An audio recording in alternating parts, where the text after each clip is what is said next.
Você se sente bem, faz suas atividades normalmente, mas, em uma consulta de rotina, descobre que sua pressão está alta. O médico pede para repetir o exame, e o resultado se mantém. De repente vem o diagnóstico: hipertensão arterial.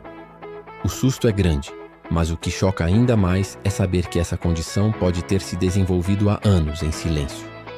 A verdade é que a hipertensão é uma das doenças mais traiçoeiras da atualidade. Ela pode afetar o coração, os rins, o cérebro e até os olhos, sem dar aviso. E é por isso que hoje nós vamos falar sobre como saber se você tem hipertensão, quais são os sinais, como medir corretamente a pressão e como é feito o diagnóstico médico completo. Antes de começar, já deixa o seu like neste vídeo. Isso ajuda o YouTube a entender que esse tipo de conteúdo é importante e a mostrar para mais pessoas que precisam de informação médica confiável. Cada curtida faz diferença e pode literalmente salvar vidas, porque o conhecimento certo chega a quem mais precisa dele. Agora vamos direto ao ponto. A hipertensão arterial é definida como a elevação persistente da pressão do sangue nas artérias. Ou seja, não basta a pressão subir uma vez. O diagnóstico só é feito quando os níveis se mantêm elevados de forma repetida e constante. Mas o problema é que, na maioria das vezes, a pessoa não sente nada. Por isso ela é chamada de doença silenciosa. Enquanto o corpo parece estar bem, o coração trabalha sob pressão. As artérias sofrem microlesões e, pouco a pouco, o risco de infarto e AVC aumenta. Estima-se que cerca de 1 a cada 3 adultos brasileiros tem a hipertensão. E o mais alarmante, quase metade nem sabe. Ou seja, milhões de pessoas estão em risco, e sem perceber. Então, como saber se você faz parte desse grupo? O primeiro passo é prestar atenção aos sinais sutis. Embora a hipertensão geralmente não cause sintomas, há situações em que o corpo começa a dar pistas. Você sente dor de cabeça constante, especialmente na nuca, tontura, visão embaçada, zumbido nos ouvidos ou sangramentos nasais recorrentes. Esses sinais não aparecem em todos os casos, mas quando surgem, indicam que o corpo está pedindo ajuda. No entanto, o erro mais comum é esperar sentir algo para investigar. A hipertensão deve ser descoberta, não sentida. E é aí que entra a medição da pressão arterial, o exame mais simples e poderoso de prevenção que existe. A pressão é medida em milímetros de mercúrio, mmHg, e expressa por 2 números. O primeiro, o maior, representa a pressão sistólica, que é a força do sangue quando o coração se contrai. O segundo, o menor, é a pressão diastólica, quando o coração relaxa entre os batimentos. O valor ideal é 12/8. Entre 13/8 e 13/9 já é considerado um alerta. E acima de 14/9 temos o que os médicos classificam como hipertensão. Mas atenção, uma medição isolada não confirma o diagnóstico. A pressão pode subir momentaneamente por estresse, café, falta de sono, ansiedade ou até pelo ambiente do consultório, o famoso efeito do jaleco branco. Por isso, o diagnóstico só é confirmado quando há múltiplas medições elevadas, feitas em momentos e dias diferentes, de preferência em ambientes calmos e com o paciente em repouso. O ideal é medir a pressão pelo menos 2 vezes ao dia por alguns dias seguidos, sempre nas mesmas condições: sentado, tranquilo e sem cruzar as pernas. Hoje, existem aparelhos digitais validados pela Anvisa que permitem medições precisas em casa, mas é fundamental que o resultado seja avaliado por um profissional de saúde. E aqui vai um alerta importante. Não adianta medir de qualquer jeito. A posição errada do braço, o manguito no tamanho incorreto ou até conversar durante o exame pode alterar o resultado.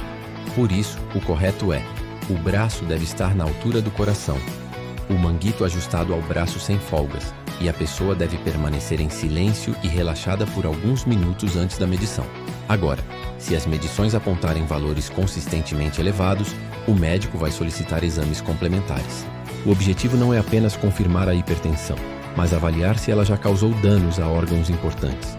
Entre os exames mais comuns estão eletrocardiograma e ecocardiograma, para verificar se o coração está sobrecarregado. Exames de sangue que avaliam colesterol, glicose e função renal.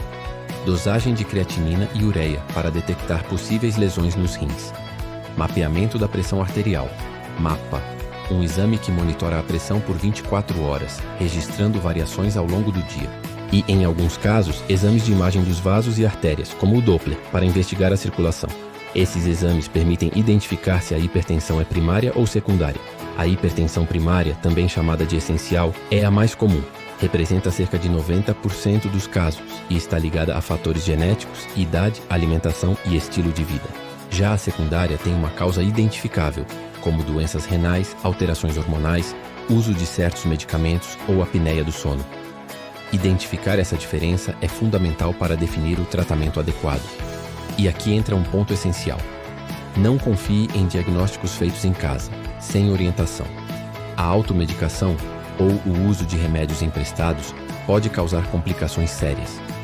O tratamento é individual, e o que funciona para uma pessoa pode ser perigoso para outra. Se este vídeo está ajudando você a entender melhor a importância do diagnóstico correto, aproveite e se inscreva agora no canal Cirurgia, Ciência e Saúde.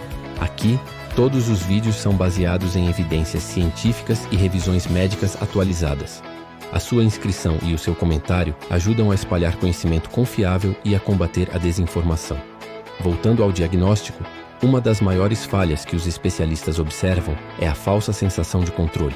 Muita gente começa o tratamento, a pressão melhora e, de repente, decide parar o remédio por conta própria. É um erro grave. A pressão sobe novamente e cada pico pressórico causa um novo microdano nos vasos sanguíneos. Por isso, o acompanhamento contínuo é essencial. Outro ponto é a importância de medir a pressão regularmente, mesmo quando tudo parece bem. Em pessoas acima de 40 anos, o ideal é aferir a pressão pelo menos uma vez por semana. Em pacientes de risco, como diabéticos, obesos ou com histórico familiar, o monitoramento deve ser ainda mais frequente. Mas o diagnóstico não é o fim, é o começo. Saber que você tem hipertensão é o primeiro passo para tomar o controle da sua saúde. Com o tratamento correto, mudanças de hábito e acompanhamento médico, é totalmente possível viver bem e evitar complicações. E se você tem dúvidas sobre sua pressão, não espere um susto. Procure uma unidade de saúde, faça a aferição e converse com um profissional. Não existe prevenção sem ação. A hipertensão é invisível, mas as consequências são visíveis demais. AVC, infarto, falência renal. Cada uma dessas complicações pode ser evitada com uma atitude simples: descobrir o quanto antes se a pressão está alta. Então, se esse vídeo fez sentido para você, curta agora, se inscreva e compartilhe nos grupos da família e dos amigos. Alguém próximo pode estar vivendo com pressão alta e ainda não sabe. E lembre-se sempre, informação pode salvar, mas tratamento só o médico pode dar.